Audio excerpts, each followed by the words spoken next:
camera. I am Greg Peterson. I am the co-founder of the Robert H. Jackson Center, which is located in Jamestown, New York, an hour and a half from here. And it's a center dedicated to the legacy of Robert H. Jackson. And you walked in today to a courthouse, a federal courthouse, which is named Robert H. Jackson Federal Courthouse. And you may have never heard of who Robert H. Jackson was. You got a book, I think, right? Everybody get a book by Gail Jarrow. It's written specifically for your age group. And the good news, you'll get through it. You'll actually pick it up and go through it, and you'll learn a lot about a Jamestown, New York, Western New York resident who became the first Justice of the Supreme Court. And in fact, he's an answer to a Jeopardy question. Name the only person in the history of the United States to be a Solicitor General, Attorney General, and a Justice of the Supreme Court. And the name is Robert H. Jackson. Who was Robert H. Jackson? And your question is, who was Robert H. Jackson? He was born in 1892, just over the border in Warren County, Pennsylvania, which is literally 20 minutes from Jamestown, New York. And there he stayed until he was age 5, moved over to Chautauqua County, which is just south of here, which is where Jamestown is. Grew up in a very small place called Frewsburg, New York. And there he grew up and graduated from high school. He was the valedictorian of his high school class, as I'm sure all of you will be valedictorians of your high school class. Is that correct? Is that correct? Am I feeling it? I'm feeling it. I'm feeling really smart people here. And what we don't tell people in our presentation is there was only 5 people in the class. That's irrelevant. He was the valedictorian. He never went to college. Never went to college. Spent 1 year of law school, Albany Law School. Read for the bar, which you could do at the time, which really meant you were working in a law office, working with lawyers. Took the bar at age 21, which is the earliest you could do it. Passed the bar. Practiced law in Jamestown for 20 years, doing corporate work, doing some criminal work, general practice, wills, estates, and became very well known as a practicing attorney. He was also involved in politics. In Chautauqua County, which was very Republican, he was a Democrat. He was a Democrat, and as a result of that, he became very knowledgeable and friends with a state senator in New York City area called Frank Roosevelt. Frank at the time. And it's there that he got a relationship. And it's there that he, in fact, was able to create the relationship to the point that he, when he got into private practice, was involved in the Democrats and involved in state politics. Fast forward in 1934, after a very successful 20 years of practicing law, Frank Roosevelt, the state senator who he'd met in Albany, became President Franklin D. Roosevelt. And he brought this attorney from Jamestown, who gave up a very lucrative practice, to become what we would know as the Counsel for the Internal Revenue Service. And as a result of that, he took on a case against Andrew Mellon. Now, you may have seen Mellon Bank. You may have seen Mellon, a variety of things where the name is attached, Carnegie Mellon. He was the Secretary of Treasurer, and it was Jackson's job as that attorney to actually sue Andrew Mellon for tax fraud. And he won. And ironically, if you ever go to Washington and you go in and you see the wonderful building which houses all the art, the National Artist area in Washington. It's all that art was given through the beneficence of Andrew Mellon. Also, it happens to be kind of settlement of a tax fraud case. But that was Robert Jackson. He then in turn became the Solicitor General, which represents the United States before the Supreme Court. He was so good, in fact, that the Justice Louis Brandeis thought he should be Solicitor General for life. He then in turn became the Attorney General of the United States. And as Attorney General, he became one of the people who advised the president that we could actually trade our used Navy vessels for bases. You'll read about that in World War II when you get to that. But it was Jackson who advised President Roosevelt he could do that without getting congressional approval as Attorney General. Kind of a bold move, but he did it. And then shortly thereafter, he became elevated to the United States Supreme Court, hence becoming the answer to the Jeopardy question, which we talked about a little bit earlier. And he stayed there until 1954 when he died. He died as a member of the United States Supreme Court. A little side tour, little bit of thing, called in 1945, he was appointed by then President Truman to be the chief American prosecutor at the Nuremberg trial. So when you read, and I'm sure you have, about various efforts by various countries, Ukraine among others, that they would like to prosecute Vladimir Putin for crimes against humanity, crimes against peace, they're wondering, how would they do that? What would be the mechanism? And the mechanism really starts with the very first ever effort, the Nuremberg trial, and the chief prosecutor there, and the guy who was the architect behind creating the Nuremberg trial, was Robert H. Jackson, somebody from Jamestown, New York, Western New York, who never went to college, never graduated from law school. That's amazing. That's amazing. So he became the chief American prosecutor. The trial itself lasted almost a year and resulted in 12 of the top Nazis being found guilty and hanged, sentenced to hang. Another 8 were found guilty and put into various degrees of sentence. He was also, as I mentioned, the Supreme Court Justice for 13 years. And he was involved in some very instrumental cases that we study today. One of them was the Barnett case, which was a mandatory flag salute case. One was the Youngstown Steel seizure case, which talked about executive powers. So when President Biden, President Trump, President Obama, anybody signs an executive order with a hue and cry goes up. He can't do that. It's unconstitutional. He's exceeded his implied powers. So the case they refer to is the Steel seizure case. And who wrote the pivotal opinion there? The gold standard? Robert Jackson. Why do we know it's the gold standard? Because we've had Chief Justice Roberts, Chief Justice Rehnquist, Sandra Day O'Connor, others, Supreme Court justices, come to Jamestown of all places. It's hard to get to Jamestown, as our guest will tell you. And they've come and they've talked about him. But they also talk about in great detail a case we'll talk a lot about today, which is Korematsu versus the United States.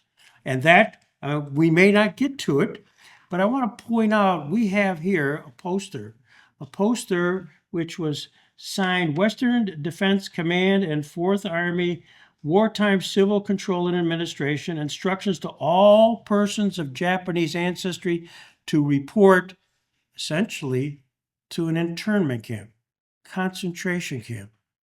And it was that case where, in fact, Fred Korematsu, the father of the person who's sitting to my left, Karen Korematsu, who you'll hear later, was in fact arrested, convicted as a felon, and therefore appealed it to the United States Supreme Court.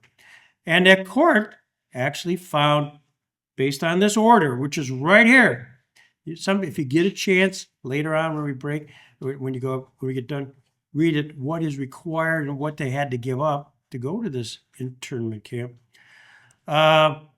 The court found 5-3 that it was constitutional for the president to exercise this order and to declare this, it was declared it constitutional as a wartime act.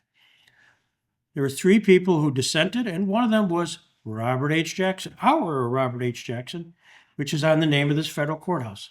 A man, again, who never went to college, never graduated from law school, is from here, and wrote a wonderful dissent that's studied hopefully in your high school classes, certainly in college, and most importantly in law school.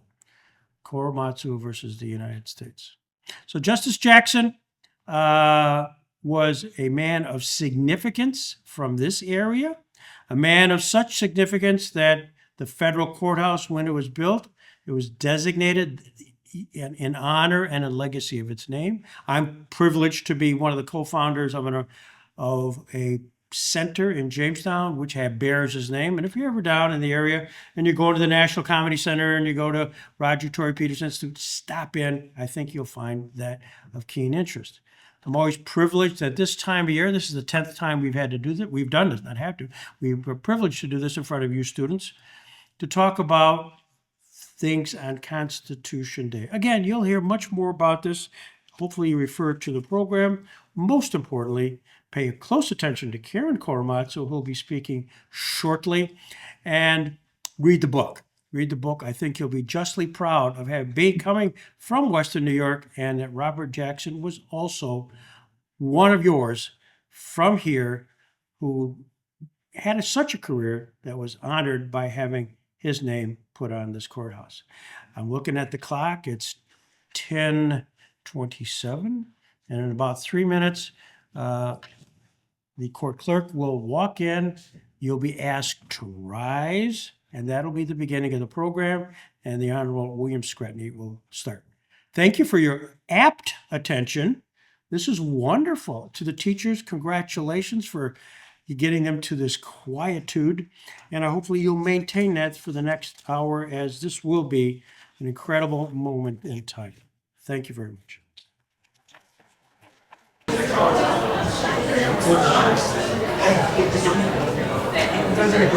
All rise. United States District Court for the Western District of New York is now in session. The Honorable William M. Scretany presiding.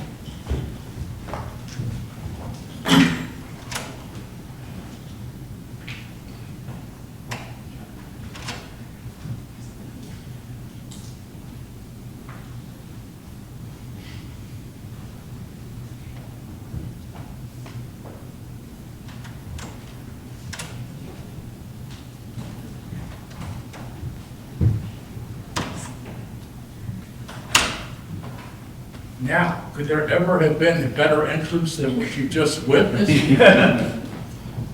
And second, one of the best audiences in advance that we've ever seen. So good morning to you all. Please have a seat.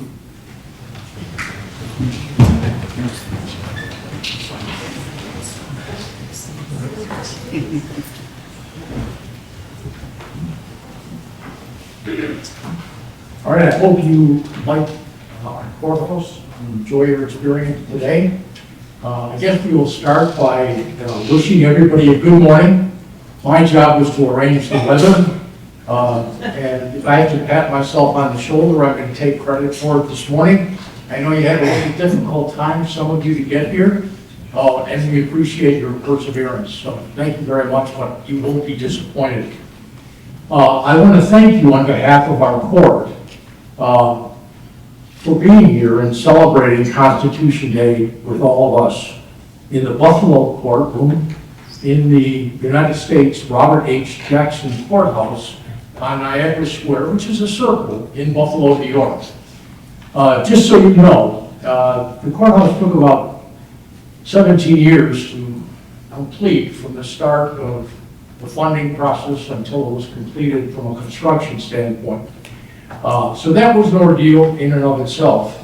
You are in the Buffalo courtroom, and that's significant because we tried to make the courthouse a people's courthouse. And our Western District of New York actually serves 17 counties, and there's about 3.1 million people in that jurisdictional area. About 8 of those 17 counties gravitate to service from this courthouse building. And what we did to make it a little bit special and a little bit more personal is we named every one of our courtrooms in this building after one of the counties, one of the 8 counties that we serve in the Western District, but for this courtroom because it's named after the city of Buffalo. So I should introduce myself, I guess. My name is William Scretany. I'm one of 4 senior federal judges here in the Western District of New York. And what that really means is that I'm kind of an old guy. In fact, I was appointed to the bench in 1990 by President George Herbert Walker Bush. And mathematically, I'm going to leave it to you to figure out how long ago that was. While you're doing that, and I know you don't have your cell phone, so it's a little difficult to do those calculations without a phone, I guess. But I want to introduce to you the other, and I'm not going to do a lot of introductions. I'm not going to do them all, but I will introduce essentially the federal participants and the state, county, and city judges that are here, and you will hear from the others that are not introduced, but you will see around at a point in time during the program.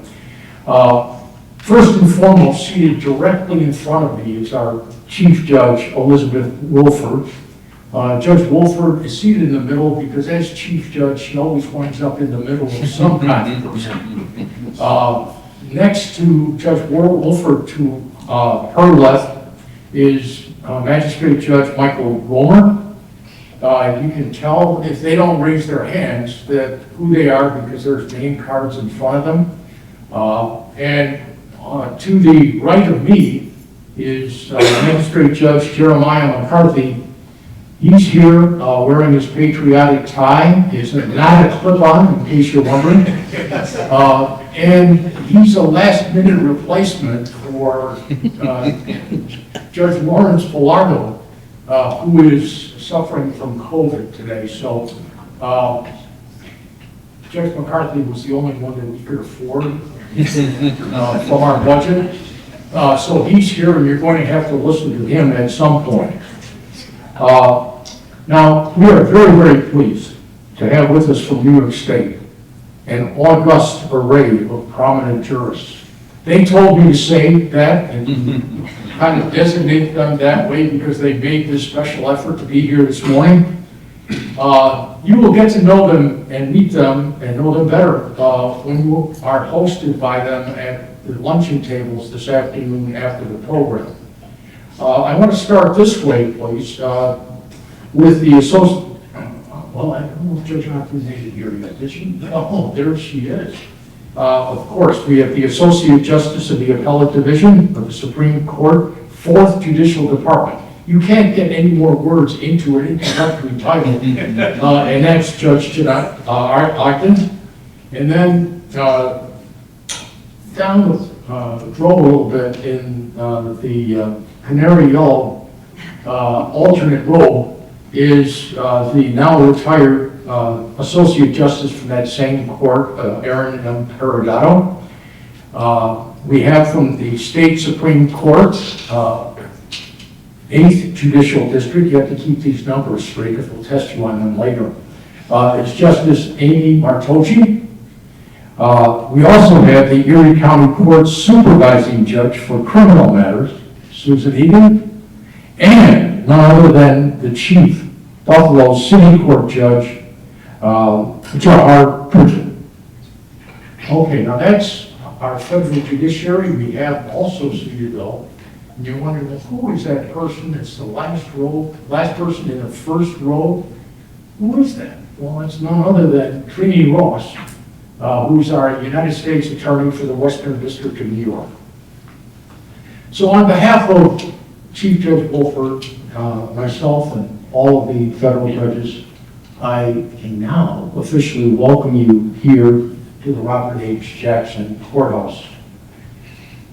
Justice Jackson, and you maybe heard this from Greg Peterson, lived right here in Buffalo, and he worked and practiced law right here, while,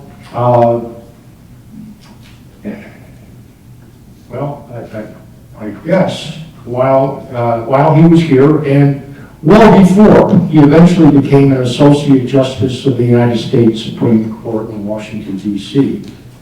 So, with that as the backdrop, our court today has the honor of hosting the American Board of Trial Advocates, or in short, ABOTA, as they present this very significant 10th James Otis Lecture, and you probably know who James Otis is now, to commemorate and recognize Constitution Day. It was on September 17th in 1787. No, I wasn't there, but I've heard about it, read about it, studied about it a little bit, that the founders of our country, and at that time there were 39 state delegates who voted to approve the draft of our United States Constitution.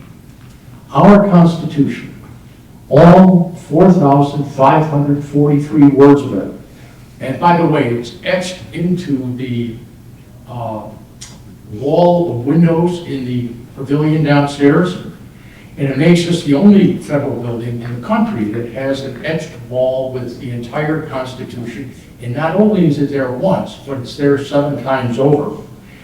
Our Constitution is the product of some very hard-made compromises, and that enables it as a document to be a changing and changeable document.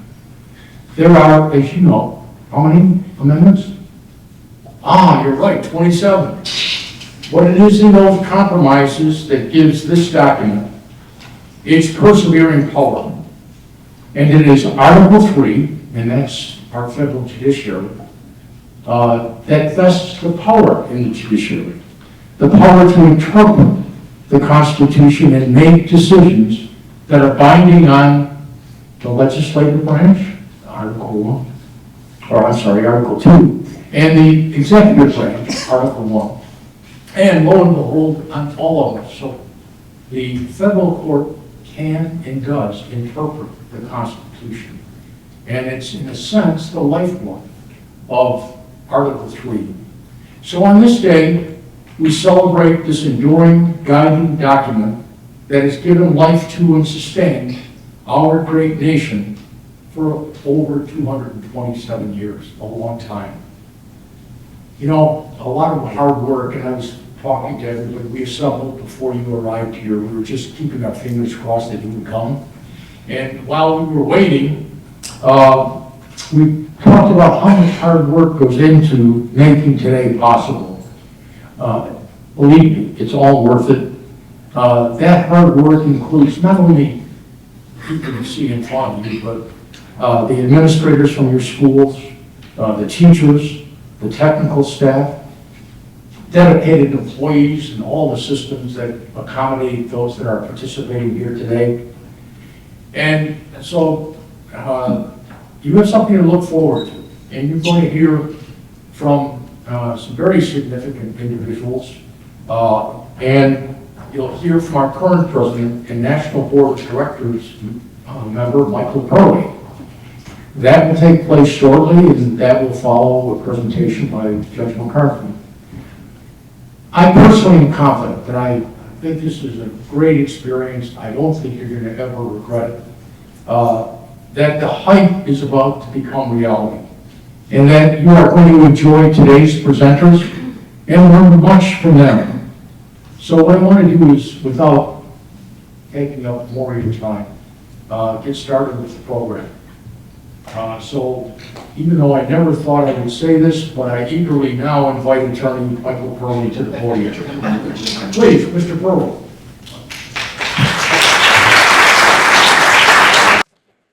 And before I begin, I just want to thank Judge Scrutiny again for reminding all of you that I am just a cheap substitute for Judge Villardo, who could not be here today. So if you're not pleased with anything I say, blame him, not me. You have heard about the Korematsu case, and we're going to hear much more about that today. But I'd like to give you preliminarily a short tour of the federal court system that Fred Korematsu and defendants today all go through. For our purposes today, what is interesting is that Fred Korematsu was first convicted in a district court just like this one, only it was located in California. The Supreme Court, of course, is the most important court in the land, but district courts are where much of the action happens. They are the trial courts. Federal trial judges are nominated and appointed for life by the President of the United States, subject to confirmation by the U.S. Senate.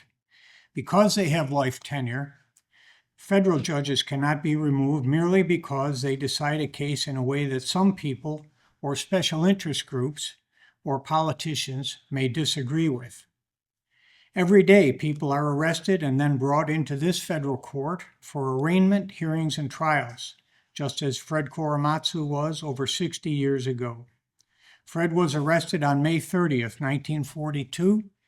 He was brought into court before a federal judge who explained to him the basis for his arrest, asked him to enter a plea of guilty or not guilty, and then decided whether he should be released on bail. This is called an arraignment.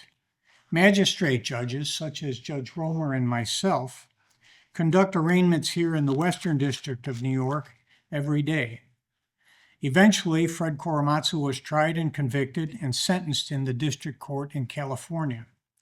Interestingly, the founding fathers of our country believed that the state courts should control and enforce the laws that control much of everyday life. The New York State court system is where my state judicial colleagues, and I'm not going to name them all because I would forget somebody and then there would be great offense taken, where they serve. But Fred Korematsu's case was properly in federal court because it dealt with a violation of a federal law. Had Mr. Korematsu violated the law of the state of California, he could not have been prosecuted in federal district court. In the federal system, there are 12 circuit courts of appeals for litigants who believe that a trial judge committed prejudicial error of some kind. Fred Korematsu appealed his case to the Ninth Circuit Court of Appeals, which hears appeals from a wide range of Western states, including California. We in New York State are in the Second Circuit Court of Appeals. In Mr. Korematsu's case, the question was whether the law that he violated was constitutional. The Ninth Circuit Court of Appeals found that the law was constitutional and affirmed the conviction. This left him only one other place to turn, the Supreme Court of the United States. The Supreme Court is located, as you know, in Washington, D.C., and consists of 9 justices who hear cases from all over the country. The majority rules on this court. 5 votes is all that is required to decide a case. Generally, the Supreme Court hears only about 100 cases each year, and they are usually the most important cases. Now you know the outcome of Mr. Korematsu's case in the United States Supreme Court. He lost by a 6-3 vote. But you also know that Justice Jackson, for whom our courthouse is named, authored a famous dissent in that case. It was an eloquent denunciation of racial discrimination. So that is the 3-part federal system: district court, circuit or appellate court, and Supreme Court. I want to thank you for your attention thus far. And now I'd like to turn to Attorney Mike Purley of Abota. Mr. Purley will tell you about James Otis, after whom this lecture is named, and highlight for us some of the related contemporary issues to the Korematsu case, like profiling of non-citizens and stop and frisk laws, which will be discussed in our breakout sessions to follow. Thank you again.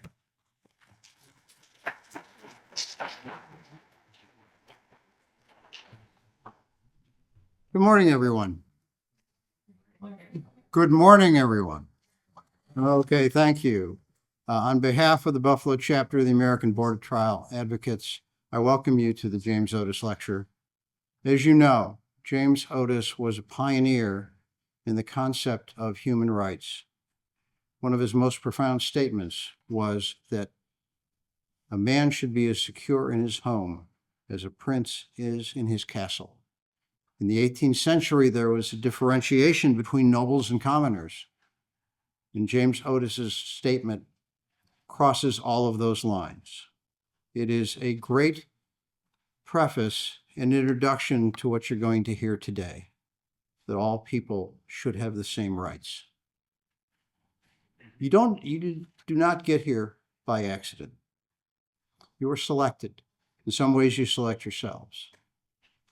This program is really not designed for every student. It is designed for those who work hard, achieve well, and who will be the future leaders of our country. So I commend you on being here, and I think that you will enjoy today's programming. Before I introduce Professor Giammatteo, who I will now call John, I want to take a moment to welcome back Judge Scrutiny to the Otis Lecture. It is good to have you here. And welcome a new participant in the James Otis Lecture. Chief Judge Wolford actually sits in Rochester, but she's in Buffalo today and is present today because of her commitment to this program, as well as the court's commitment to this program. Judge Wolford, welcome. At this point, I would like to introduce to you our first speaker. John, I'm only going to try that name once. He knows I've had difficulty pronouncing it.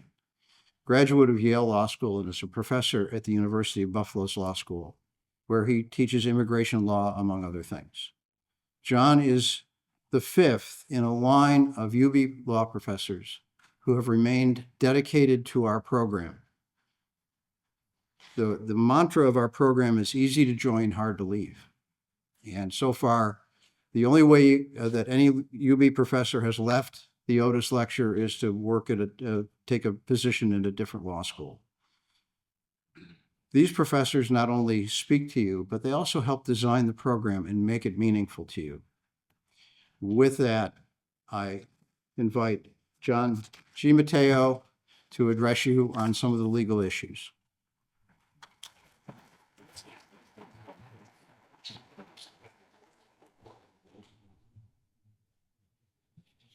Morning, everyone. Morning. Thank you, Councilor Purley, for all the work that you and Abota have done in organizing this program. Thank you to the Robert H. Jackson Center. And of course, a special thanks to the Western District of New York, particularly Judge Scrutiny and his fellow judges, for both hosting us today and for representing the best of the federal courts, cornerstone institutions of our constitutional structure, which can often serve as public forums for litigating and airing some of the most vital disputes and debates of our national civic life. And of course, thank you all for coming today. And it's a great honor to address you all. I want to talk to you a little bit about immigration law and a little bit about how immigration law helps shape our national civic life. And because we're in court and because I'm a law professor, I'm going to talk a little bit about how courts can play a role in enforcing some of our most fundamental commitments to non-citizens. 75 years ago, this February, Ignaz Mizet stepped off a boat at Ellis Island. He had been away for 19 months, trying unsuccessfully to visit his dying mother in Romania. He was looking to return to his wife and stepchildren in the life that he had built as a cabinet maker here in Buffalo, New York. Unfortunately, however, the United States government had other plans for him. Because of his long absence, the government considered him an applicant for initial entry, not a returning permanent resident. And this was the start of the Cold War. Mr. Mizet had been traveling behind the Iron Curtain. So without explaining why, the government claimed that Mr. Mizet was a threat to the national security of this country and excluded him from the United States. Now, normally, for most people, that would have meant removal. But Mr. Mizet did not have another country to go to. He had lived in the United States for 25 years before his ill-fated trip abroad. No other country would give him citizenship or give him a visa. So rejection after rejection, for well over a year, Mr. Mazzei sat in a cell in Ellis Island. Eventually, the question of whether the government could keep Mr. Mazzei locked up indefinitely at Ellis Island arrived at the Supreme Court, and a majority of that court blessed Mr. Mazzei's continued detention without a hearing. The majority allowed the government to prevent the cabinet maker from Buffalo from re-entering the United States on the strength of secret evidence that they would not present in court. The court was not unanimous, however, and justices did dissent. Most prominently, Justice Jackson, a fellow Western New Yorker. Jackson painted a picture of Mazzei's life in the United States and the predicament that he found himself in. According to Justice Jackson, this man, who seems to have led a life of unrelieved insignificance, must have been astonished to find himself suddenly putting the government of the United States in such fear that it was afraid to tell him why it was afraid of him. For Justice Jackson, the government might have the ability ultimately to exclude Mr. Mazzei from the country, but it must give its reasons. It must explain itself. It must provide him with an opportunity to refute the evidence against him and to provide the most fundamental of due process, a hearing and an opportunity to be heard. Now, at the time this decision was issued, the majority decision in Mazzei's case represented the most robust articulation of something immigration law scholars call the plenary power doctrine. The doctrine has essentially three parts. First, that the power to regulate our borders and the flow of people across them is lodged in the federal government, not the individual states. Second, that within the federal government, immigration is an inherent power tasked to the political branches. That means Congress and the president to control. And third, that federal courts, because of that political control, will only play a limited role in policing how those political actors use their immigration law authority. Plenary power therefore becomes part of a broader immigration exceptionalism that we call it within constitutional law. Under this conception, immigration is outside the functioning of normal constitutional law, looking in. Due process, equal protection, the First Amendment, fundamental commitments of our constitutional system may not always function for non-citizens in the way that they do for citizens. Under these doctrines, Congress and the executive can discriminate against non-citizens in ways they couldn't do for citizens. They can deprive non-citizens of rights seemingly guaranteed by the Constitution to all people within the physical territory of the United States, and deny them to non-citizens. Take due process. The Constitution provides a floor, and the federal government cannot deprive life, liberty, or property without adequate due process. Yet, the federal government regularly detains non-citizens indefinitely without providing any hearing. In Mazzei, the court said that this was okay, because whatever the procedure authorized by Congress is, it is due process as far as a non-citizen denied entry is concerned. If you're Mr. Mazzei, there's no right to a hearing, no right to challenge the evidence the government thinks it has on you, and limited opportunities to ever see the inside of a courtroom and to say that the government has wronged you. Now, immigration law helps shape the basic social fabric of our country. It helps answer fundamental questions about who is imagined to belong in the United States, who can claim rights, or who can become a citizen. It might be little surprise then that the harshest impacts of immigration law are often felt alongside other fault lines in American life: race, religion, political dissent. In other words, non-citizens are often perceived as others within constitutional law, or in the language of our immigration statutes, aliens. Indeed, the pedigree of plenary power generally and the exclusion of federal courts from immigration review owes not to some founding era sentiment. Rather, it came about in the 1880s as a xenophobic Congress moved to prevent Chinese migrant laborers from coming to the United States. The Supreme Court then justified the doctrine in prevailing racialized notions of the day. Chinese immigrants could not integrate because they weren't white. They were racialized others, and allowing them in, according to that Supreme Court majority, was akin to a slow-moving invasion of a foreign power. So the plenary power doctrine thus allows two moves. First, the political branches concerned with the majoritarian opinion of the day can scapegoat marginalized non-citizen communities and take away their rights. And second, the courts will largely hang back, perhaps expressing concerns, but not stepping in to hold the political branches to account. So I wish I could tell you that this was a thing of the past, that its origins in 1880s have gradually chipped away, and the plenary power is no more. But just yesterday, the United States Court of Appeals for the Eighth Circuit held that the government could detain a lawful permanent resident indefinitely pending removal without a hearing, inciting the plenary power doctrine.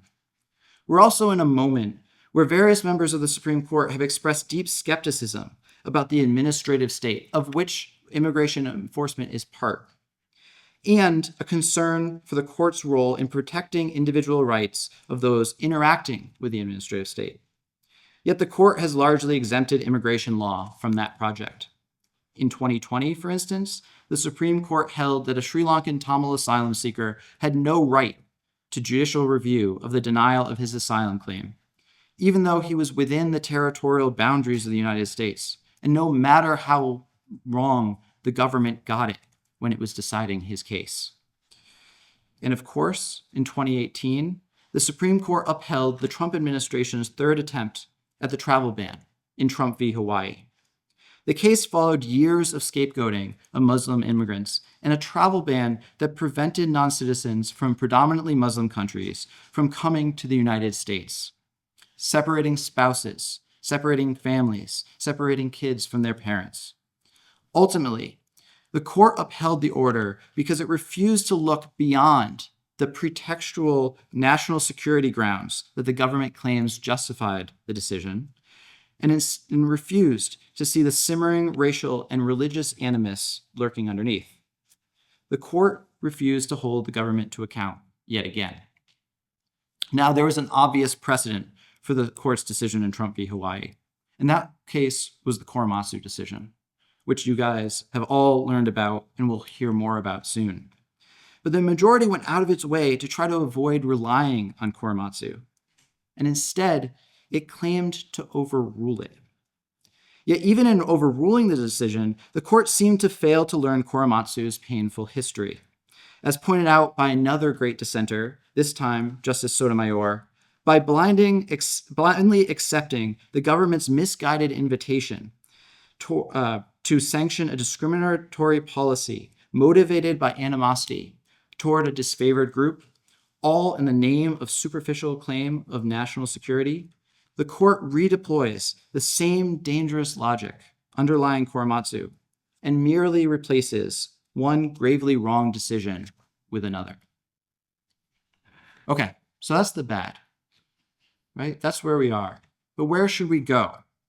And it might seem strange to you that I'm focusing so much on the federal courts, given that it's the executive branch and the Congress that I'm saying is often the bad actor here, or the actors who are passing discriminatory laws or enforcing in a discriminatory manner.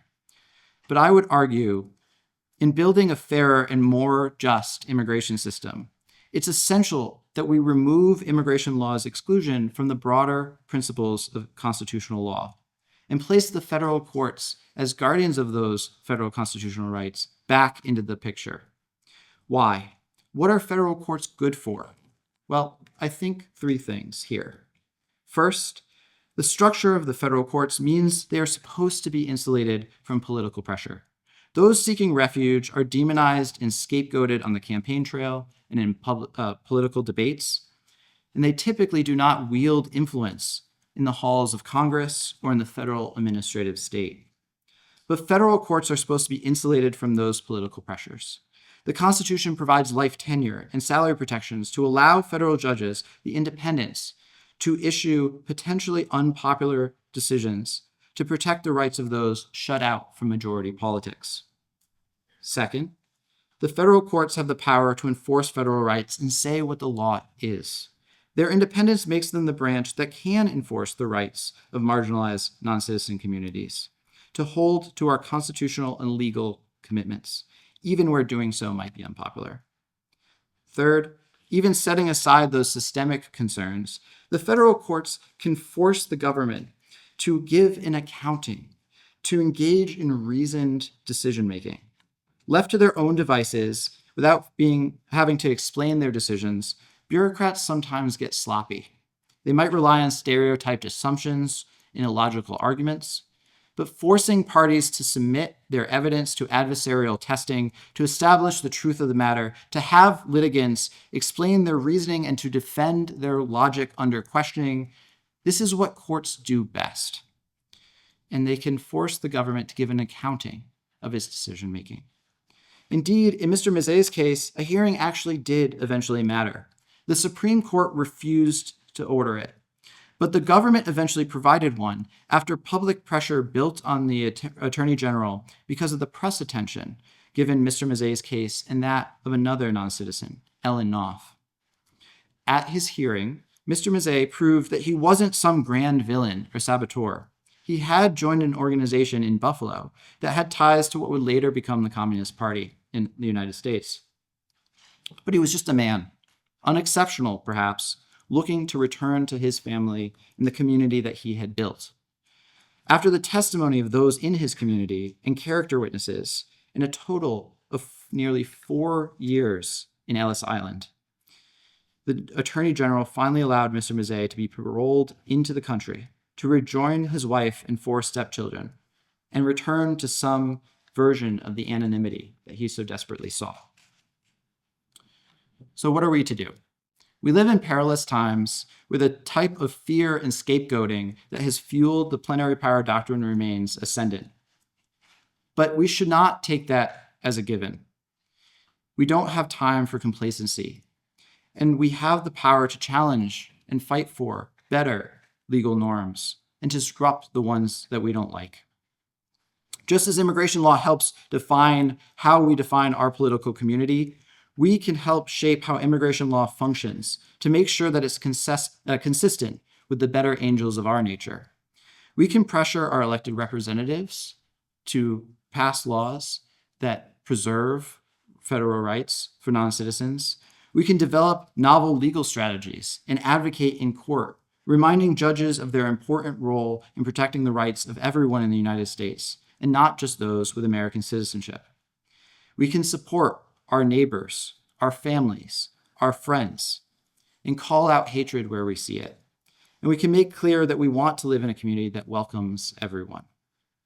And we can recommit, as Justice Jackson called us to do, to providing basic legal and moral commitments. Jackson concluded his Mizey dissent extolling due process, even or especially when individuals face the full power of the United States government. He wrote that it is inconceivable to me that this measure of simple justice and fair dealing would menace the security of this country. No one can make me believe that we are so far gone. Thank you so much. I'm looking forward to hearing about all that you guys will accomplish in the years to come, and do good work.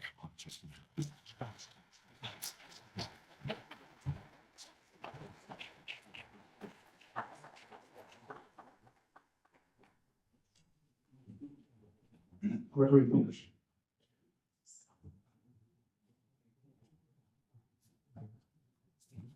Runners, I have the distinct privilege of introducing Dr. Karen Korematsu. She's the real deal. She's the real deal. We had the privilege of having Fred Korematsu at the Robert Jackson Center in 2002. We were thrilled to have him there.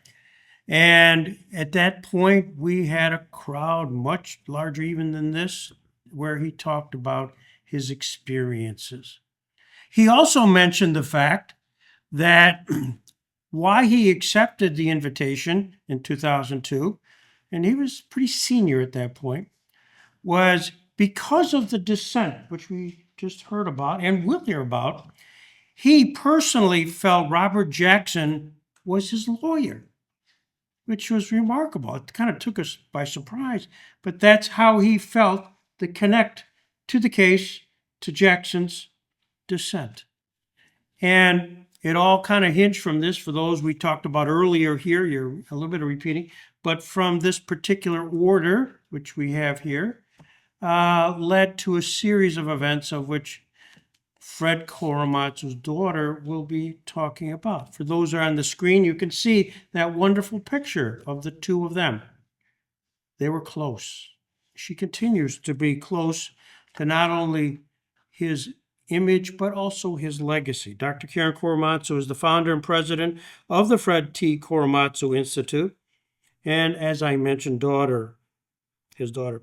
She's a national speaker and travels the country advocating for civil liberties, social justice, civics, and ethnic studies education. She promotes Fred Korematsu Day of Civil Liberties and the Constitution on January 30th in perpetuity for all 50 states. In fact, she's been actively involved in signing several amicus briefs opposing violations of constitutional rights. The Fred Korematsu Institute, of which she is instrumental, is a national education advocacy organization committed to advancing racial equity, social justice, human rights for all. Through this is the Korematsu's education programs, media and exhibits, and advocacy work inspire people and organizations to become more civically involved, and as Fred said, stand up for what is right. And in fact, he shared that with us at the Robert H. Jackson Center. I know you don't want to hear me anymore, and you want to hear her. So, ladies and gentlemen, I'm honored to bring up Dr. Karen Korematsu.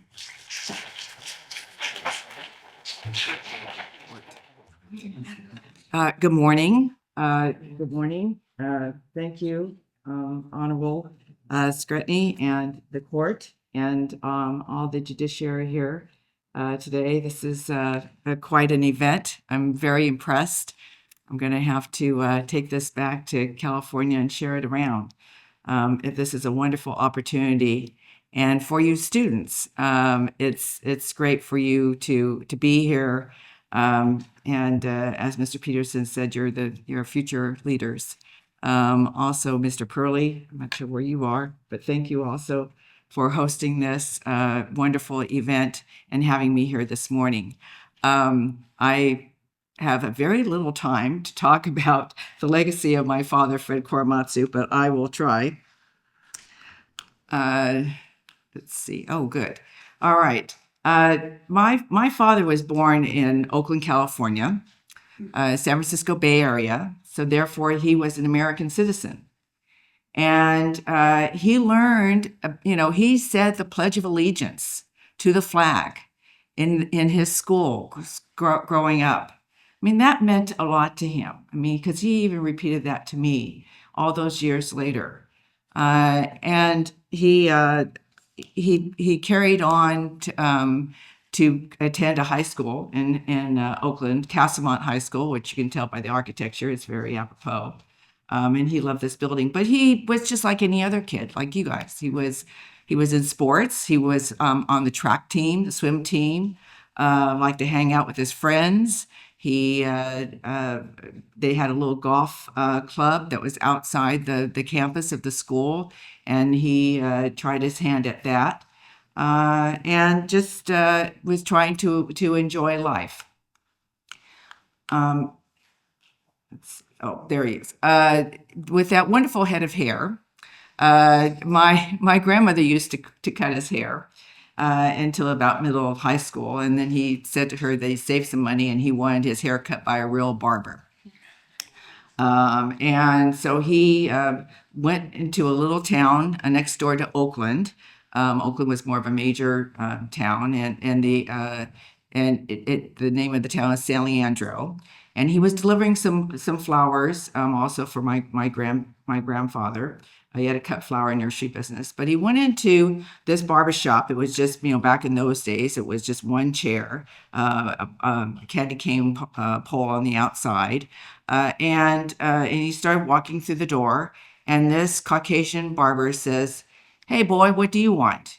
And my dad said, "Well, I just want to get my hair cut." He said, "You get out of here. We don't cut hair of people like you. You go down to Chinatown and don't come back." And my father was stunned. He was by himself. He hadn't quite been treated like that before. I mean, he'd been teased, but certainly not to that degree of outright, racism. And he never said anything to his parents, to any of his friends.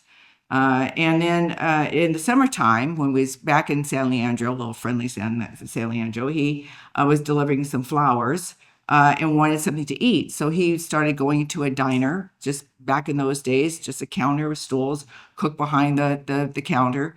And the cook says to my dad, "Hey, what do you want?" And my dad says, "Well, I just want something to eat." "You get out of here. We don't serve people like you. You go down to Chinatown and don't come back." Well, what's the message here?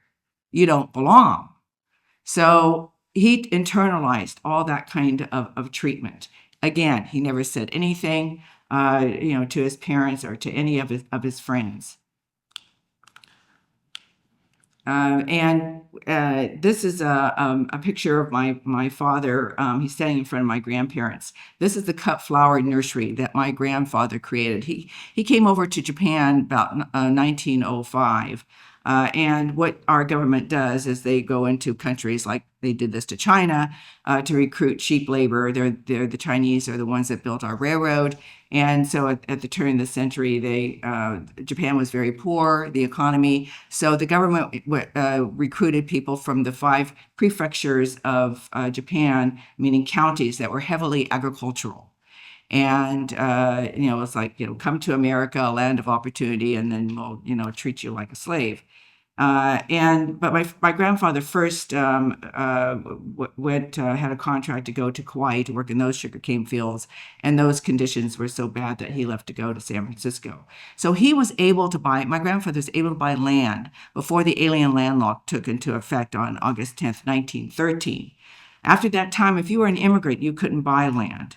And so he built this house and flower nurseries there. And the Japanese families were very proud people. They would take photos of their families and their businesses and send them back to Japan and show everyone how well they were doing. And so with this picture that I always hated, December 7th, 1941, my teacher elementary teacher would throw up this picture and show it in class, and she would say, "The Japanese are very bad people. They bombed Pearl Harbor. They killed over 2,000 servicemen, and that was the end of the story. There was no further discussion." So I experienced the racism and the bullying at an early age. It was my fault for the bombing of Pearl Harbor. My classmates would say, they would tease me on the playground and in riding on a bus. Go back to where you came from. You don't belong here. And we now keep hearing those kinds of messages. So words matter, and what you say matters. And when you hear someone say something that's that mean, speak up and have the integrity to know that that's wrong. If we don't start speaking up ourselves, then we're not going to be able to make that kind of change. And so, of course, with the bombing of Pearl Harbor, my father couldn't believe it because, he knew that, there's been an invasion in China from the Japanese, and he was worried that they might do something in America, and certainly they did. And so as a result, President Roosevelt issued Executive Order 9066 on February 19th, 1942. And the man there that's pointing to that picture of kind of go home and the Japs get out of here. That's the kind of notice that was going up all over America. And but this executive order at first only gave the military the authority to forcibly remove anyone of Japanese ancestry. So President Roosevelt was very cagey and didn't include that in that document. So documents are important to read. So this is the exclusion notice my father couldn't believe it. He thought, I'm an American citizen. Why should I go to a prison camp when I've done nothing wrong? Because there were never any charges. As you know, there was no due process of law. You didn't have access to an attorney, a day in court. And, he had been worried about his parents, but certainly, he was an American citizen. And what he said, what burned him up was that when his draft card was changed to enemy alien, that really upset him. And so those are the kinds of decisions, that you make in life when you've had that kind of treatment. So it took courage, actually, for him to disobey those military orders.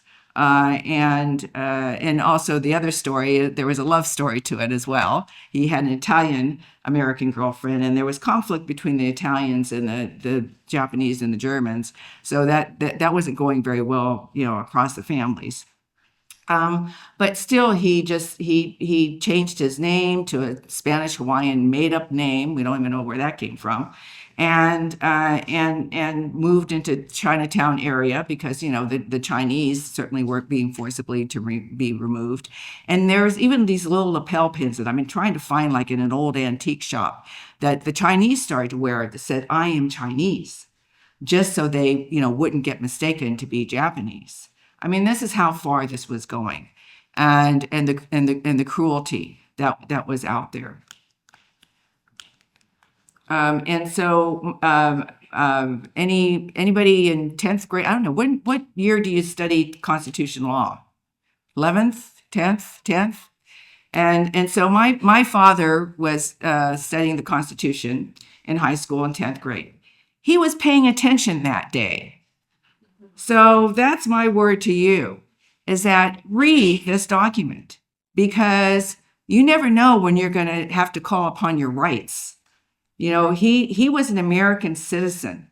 And so that meant a lot to him. And he remembered that. He was 23 years old when all of this was happening. So that's a long time, a few years from high school. But that's how much he believed in this country. And it really hurt him that our government was doing this to American citizens. Oh, I guess that's going into this thing is going into the 4th and 14th Amendment, but which is also about due process in our rights. And so then everyone had to report to first these detention assembly prison centers. The picture on the left is actually a racetrack. It's Tanforan racetrack that's in the San Francisco Bay Area. And because the military didn't know what to do, they just found these racetracks and they whitewashed the horse stalls and put a iron cot in there and an iron blanket. And that's how people had to live for 3 or 4 months before they were sent off to one of the other 10 permanent incarceration camps. So this is Topaz in Utah. And I just visited there for the very first time.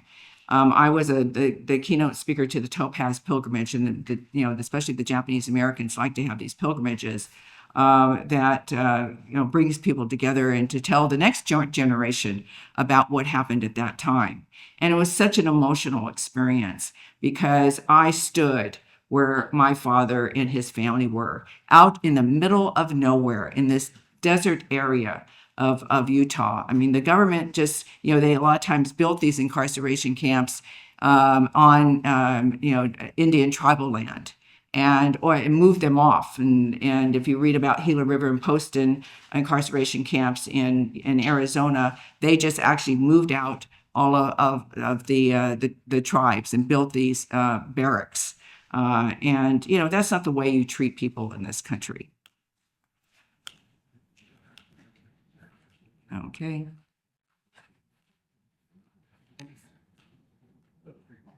And so after my father was arrested, he had a bail hearing in San Francisco and was sent over to the San Francisco Presidio to a stockade. Now, the San Francisco Presidio was the home of the Western Defense Command and the Fourth Army.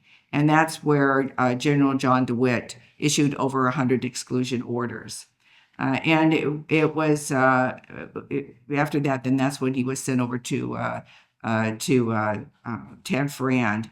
And when he got there to the racetrack, the men decided to have a meeting, and they didn't include, my father, the community men, the Japanese Americans, to decide whether or not my father should carry on fighting his case. And so my father's oldest brother came out, and my dad said, "Well, what was the decision?" And he said, "Fred, we don't want you to carry on fighting your case because some harm might come to us." And so he was ostracized and vilified from day one, from 1942 and onwards. But my father believed, when after Mr. Bessick of the American Civil Liberties Union had visited him in jail in San Francisco, to ask whether or not my father would be willing to be a test case because he felt was unconstitutional. My father and Mr. Bessick said, if need be, we'll take it all the way to the Supreme Court because, as you heard earlier, this was a federal offense. And my father thought for sure by the time that it reached the Supreme Court, that the Supreme Court would see was unconstitutional. So he was so totally disappointed when the decision was still against him. But, as was said, that, Justice Jackson was one of the dissenting opinions. And he said the court for all time has validated the principle of racial discrimination. And he also said, in reference to my father's case, that this lies around like a loaded weapon, ready for anyone to pick up and use with a plausible cause. Well, after 9/11, 2001, that's exactly what the Bush administration did. They cited Korematsu versus the United States as a possible reason to round up Arab and Muslim Americans and put them in American concentration camps. So, when are we going to learn from our history? Fast forward. This is a family photo. My father now with a buzz haircut, and my mother, who was born in South Carolina. That's another story. I'm standing in the back after a long summer of water skiing in Lake Berryessa in California, so people thought I was indigenous. And my baby brother, who is 4 years younger. And I was 16 years old in high school. And there was nothing in our textbooks, not a word, not a peep, about the Japanese American incarceration. And our social studies teacher decided to have each of my classmates, there was 35 of us, to read a paperback book about someone or something in U.S. history. And I don't remember what mine was, but there was my friend Maya, who was Japanese American, third generation like me, and there was 2,500 kids in my high school. Was not this diversified as I'm looking out at this audience. And, there's only 6 Asian Americans total, and maybe 2 African Americans, and that was it. And so when it was Maya's turn to get up in front of the class and give her oral book report, her book was called Concentration Camps USA. Oh, that sounds interesting. I thought the concentration camps were only in Europe. And so I kind of perked up, and it was my friend Maya, so I was listening to her, not falling asleep. And then she went on to describe the Japanese American. They called it internment in those days. They had a lot of euphemisms like evacuation. Well, it's we all know what evacuation is. 5-year-olds can tell me what evacuation is to be removed for your own safety. Japanese Americans were forcibly removed. And then she goes on to describe the deplorable conditions. And then she says, but there was this one man who resisted the military orders, and it ended up to be a landmark Supreme Court case called Korematsu versus the United States. Oh, that's my name. And I have 34 pairs of eyes turning around looking at me, and I'm shrugging my shoulders because she didn't say Fred. So my thoughts were, it's some black sheep of the family. My father had 3 brothers, and the oldest one didn't turn out to be such a shining light after all. So, and as you can, as you're in class, I mean, some days you just your eyes just kind of glaze over and you just kind of a little kind of tuned out, even though you're trying to pay attention. I know. But I didn't hear anything else. And fortunately, it was the last class of the day. And I said to my friend Maya, "What's this about?" She says, "Well, this is about your dad." I said, "No way. Somebody would have told me." And I, of course, tried to run home and confront my mother. And I burst in through the door and tell her what happened. And she just says quietly, "Yes, this is about your father. Are there any papers?" "No," she said. And I said, "Well, what's this about?" "You'll have to wait until he gets home to ask him." Those standard answers you get from time to time. And he worked 2 jobs, so it was 8 o'clock at night by the time he arrived home. And I calmed down a little bit. And I was telling him what I learned that day in school. And he just simply said, "It happened a long time ago. And what he did, he thought was right, and the government was wrong." That clear and simple. And it was like somebody just sucked me in the stomach, and I couldn't ask him any more questions. I was very close to my daddy. But I did ask him if he could vote, because voting, I think it was near that time, and voting was very important to my parents. And they would study the ballot and sometimes would even volunteer at the polls. So, when you get to that age where you can register to vote, please do. But above all, be civically responsible and know the issues, and encourage your parents. Make sure they're registered and they vote, and help others, elderly people like me, that can get to the ballot boxes. It's important that we all participate in America and what it means. I mean, it's our greatest privilege. I travel around the world, and countries, that have problems with their elections. I mean, they look at us and think, "What's wrong with you people?" Because we don't have the majority of people voting in this country like we should. I mean, all these judges can tell you that. And then fast forward, in 1982, because of the Freedom of Information Act, and actually President Carter had sanctioned a War Relocation Authority research committee. It was about how the Japanese Americans were treated in the camps during World War II.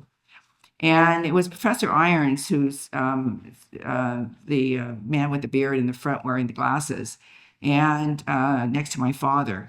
And he and another researcher in Washington, D.C., Aiko Yoshinaga, found the evidence that proved there is no military necessity for the Japanese Americans to be forcibly removed from their homes. Now, the evidence that he found was not even in kind of American citizen files. They were in like alien and immigration files. And when he found this box, on the top of this box, it's like somebody left it there on purpose, because it's a big, huge box. It was all dusty and cut and tied up with rope. Nobody had looked at it for 39 years and or more. And it was a paper that was to the Department of Justice that said, "We are lying to the Supreme Court." Hello. That's, irresponsible and illegal.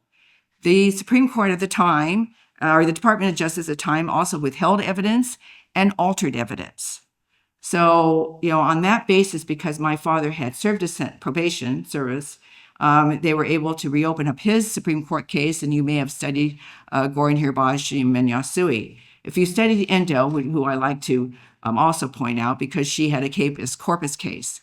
So, the government in the military gets very clever, because the day before hearing her case, they announced that they're going to be closing the camps starting in January. This is my father's case was decided on December 18th, 1944, and Endo's was the same day. So it was really kind of interesting, even when I started doing research, because I would read something like Endo Korematsu, and I thought, who's Endo? I just couldn't figure that out. But it's because those two cases were heard on the same day. And then they were the technical term they were able to use to reopen my father's Supreme Court case in Gordon Mans was writ of error quorum nobis. Quorum nobis is a Latin term meaning an error has been made before us, an error has been made before the court, and so they were able to reopen up my father's case, and he won. And it was like if you read dissenting opinion or other opinions, dissenting and otherwise, Judge Marilyn Hall Patel's is very is excellent opinion.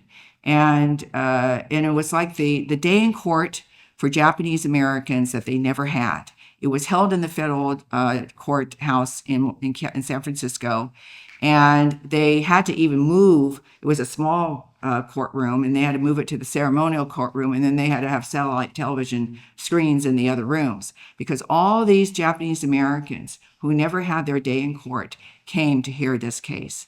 And so what Judge Patel did also was she knew that people were coming, and she actually ruled from the bench. Usually, judges don't rule from the bench. They say, thank you very much. We'll take that into consideration. You'll get our opinion next year, something like that. So, sorry. But in her case, she did, give her opinion from the bench, and then she did write a decision that included some of the remarks that she said at that time. But that's important, how important that was.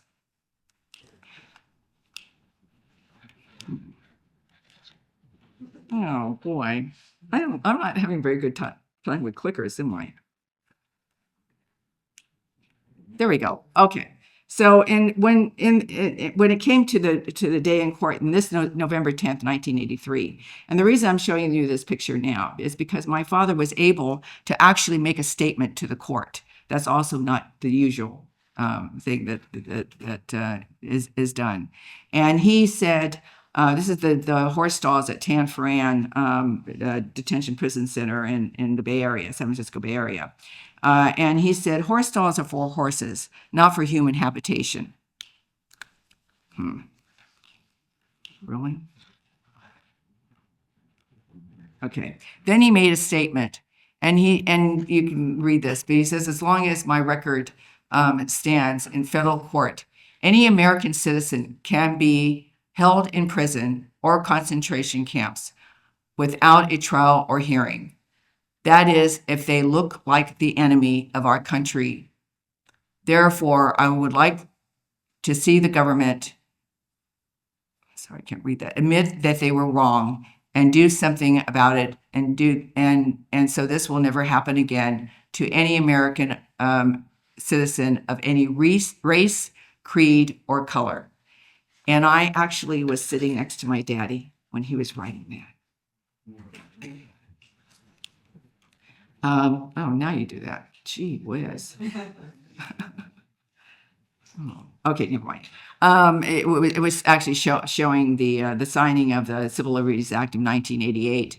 It's interesting because also my father was ostracized and vilified in 1982, 83 when they were going to reopen up his case because the community, Japanese American community, said to him, Fred, if you reopen up your case and you lose, then you're going to hurt our chances to have redress and reparations.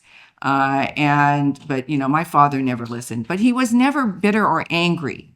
That's what I want you to remember. He was never bitter or angry. He never said a bad word against anyone. He treated everyone like he wanted to be treated. That to me, that says something about him. I mean, yes, he might have got annoyed if I didn't want to practice my clarinet, but he was a daddy. And then I didn't even learn until years later that he worked 2 jobs so that, my brother and I could have music lessons and I could have dance lessons and the things that parents do, to make the lives of their children better. So appreciate what your parents do and say thank you. But for my father's work and helping also to lobby for the Civil Liberties Act of 1988, he received the Presidential Medal of Freedom from President Clinton in 1998. And this is the highest honor that you can receive, civilian honor that you can receive in this country. And when he received these types of honors, and I'm fortunate, fortunately he was alive and was able to enjoy this. But he always received these awards on behalf of all the Japanese Americans that were incarcerated, especially his parents. And so in 2017, and you heard before from the professor, the executive order that was issued that was first called the Muslim ban, and then they got pushback, and then they called it the immigration ban. You know, this is how things work in this country. Then it became the travel ban. You know, they try to minimize it. But Google, whether you like them or not, had contacted me on a Friday before my father's birthday, which is January 30th, and they said, we would like permission to do a Google Doodle of your father for his birthday. If you even put in Korematsu or Google Korematsu, it'll link to this page. And you know, they wanted to bring attention to what was happening in this country. And so my phone starts lighting up here it's would be 3 o'clock in the morning in California time, 6 o'clock here, because all these people started seeing this Google Doodle. But my brother and I couldn't say anything. It was all in secret. So no one knew what was happening except us. But you know, when I've talked to other students, even though my father has received the Presidential Medal of Freedom, when you have a Google Doodle, you might agree, you've really made it. No, spend more time trying to do this. Okay, the professor's already talked about Trump versus Hawaii. The one thing I do want to tell you is I put my name along with Holly Yasui, who was Min Yasui's daughter, and Jay Hirabayashi, Gordon Hirabayashi's son, to an amicus brief. You know, an amicus brief, as you already may know, is a friend of the court brief. It was, you know, in support of our statement against this this Muslim travel ban. And then because unfortunately we lost, and I will say that when Justice Roberts referred to my father's case, as this was overturned in the court of history, it really wasn't in relationship to the case itself. It was what we call dicta. It was his opinion, and that's the way I get to look at it. So there. But what we wanted to do was to remind the courts of the dangers of overreaching of power in our amicus brief, and to remind them of my father's case, because obviously this continues to be cited. It's been discredited, but it's still it's considered also one of the worst Supreme Court decisions in the United States, and we have a few others. Now, all right. So the whole point of this is we want to stop repeating history. So thank you. We have Fred Korematsu Day. We're hoping that New York someday will have Fred Korematsu Day of civil liberties in the Constitution, because that's what it's about, our civil liberties in the Constitution, and that's why you're here. And we have actually the day in New York City in perpetuity. So you'll just have to move. But if my father were here, he would say to you to stand up for what is right and don't be afraid to speak up. Thank you.